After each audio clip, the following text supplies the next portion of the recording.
सुरभि घूम रही थी, कश्यप मुनि को देखा। कश्यप बाबा को देखकर, कश्यप ऋषि को देखकर, सामने बैठे हुए कश्यप बाबा संध्या कर रहे थे। सुरभि उनकी आराधना को देखकर प्रसन्न होकर उसने अपने दूध को पृथ्वी पर गिराया। जैसे ही सुरभि माता का दूध, गौ माता का दूध, कामधेनु का दूध पृथ्वी पर गिरा तो उसकी गंध बहते बहते कश्यप ऋषि के सम्मुख में पहुंच गई। सुरभि ने अपना दूध पृथ्वी पर दिया, दूध दिया तो गंध कश्यप मुनि के नासिका तक पहुंची। कश्यप मुनि का नियम था, भगवान को जब भी कुछ देते थे जो उनको अच्छा लगता था वो शंकर जी को दे देते थे।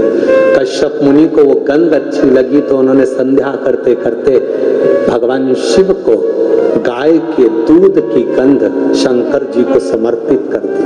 दिल से शिव को गंध मिली, शंकर प्रकट हो गए। कश्यप बाबा मांगो तुम्हें क्या चाहिए। कश्यप जी कहते हैं मैंने आपको जो गंध दी है वो मांगने के लिए नहीं दी, मुझे अच्छी लगी आपको दे दी।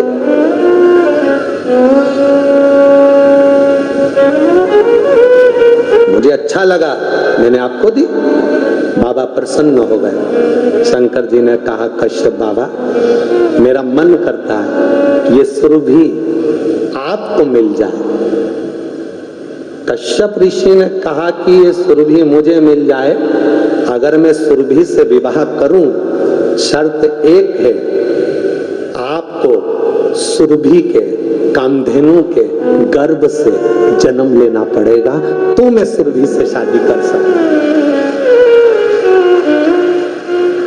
शंकर भगवान प्रसन्न होकर कहते हैं सुनो कश्यप ऋषि, तुम मेरे कहने पर अगर सुरभि से कामधेनु से विवाह कर रहे हो तो ये शिव सुरभि के गर्भ से 11 रुद्र अवतार के रूप में प्रकट होगा।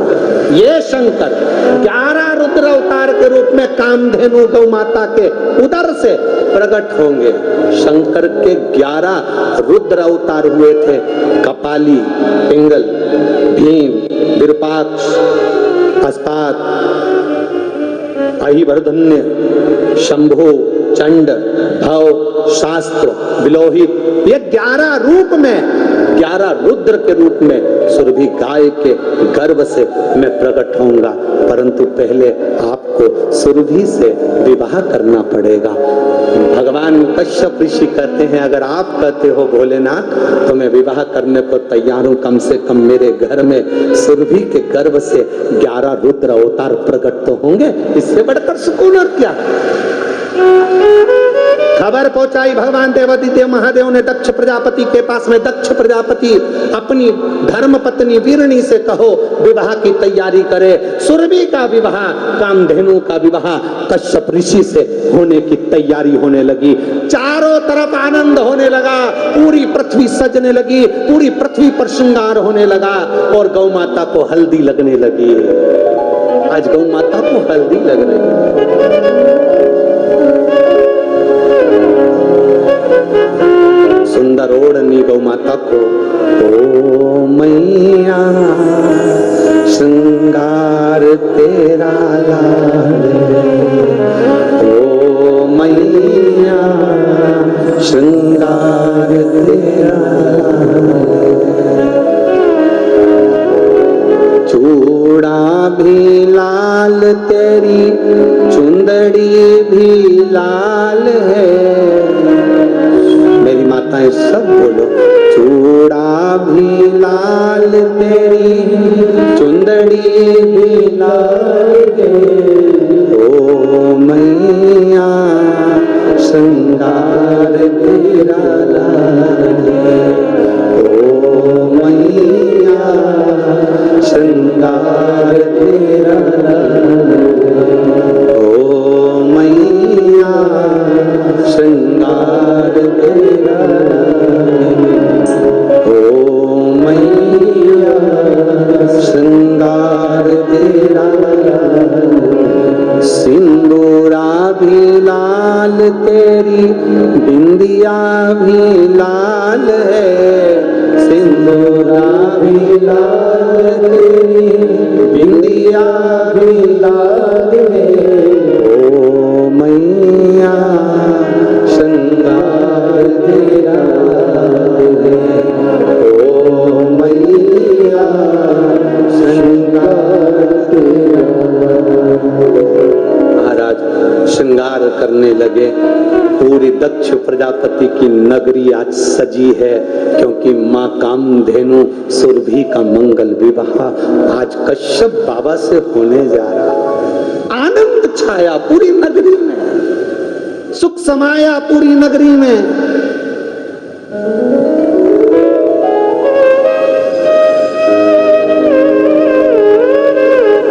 सुरभि अपने पिता दक्ष प्रजापति से गले लगकर कहती है, बाबुल क्या मैं आपको भारी लग रही हूं जो मेरा विवाह कर रहे हो? क्या मैं आपको भारी लग रही हूं? दक्ष प्रजापति कहते हैं ये जगत की रीति है बेटी, बाप के घर में बेटी रहती है उसको शादी कर कर विदा करना पड़ता है। कुंवारी रहती है तो बाप के ऊपर ना जाने कौन सा भाव प्रकट हो जाता है, इसलिए मैं विदा कर। सुरभि कहे, अरे कैसो अमीर साहूकारो मारा बाबुल, बेटी धरी ना कैसो अमीर साहूकारो मारा बाबुल, बेटी धरी ना जाए। शीश का बेंदा बाबुल हमको दीजे, अरे चूड़ा रतन जड़ायो रे मारा बाबुल, बेटी धरी ना जाए। कैसो अमीर साहूकार मारा बाबुल, बेटी धरी ना जाए। दक्ष प्रजापति सुरभि को गले लगाकर मंडप में ले गए। सुंदर आनंद से शहनाइयां बज रही हैं, नगाड़े बज रहे हैं, मंगल विवाह हो रहा है। देवता पुष्पों की वृष्टि कर रहे, गंधर्व गान कर रहे। कश्यप बाबा के साथ में मां कामधेनु सुरभि का मंगल विवाह पाणी ग्रहण संस्कार हो रहा है। और दक्ष प्रजापति वीरणी के साथ में बैठकर कन्यादान कर रहे हैं। कन्यादान सुरभि अपने बाबुल को देख रहे हैं, बेटी का कन्यादान हो रहा है।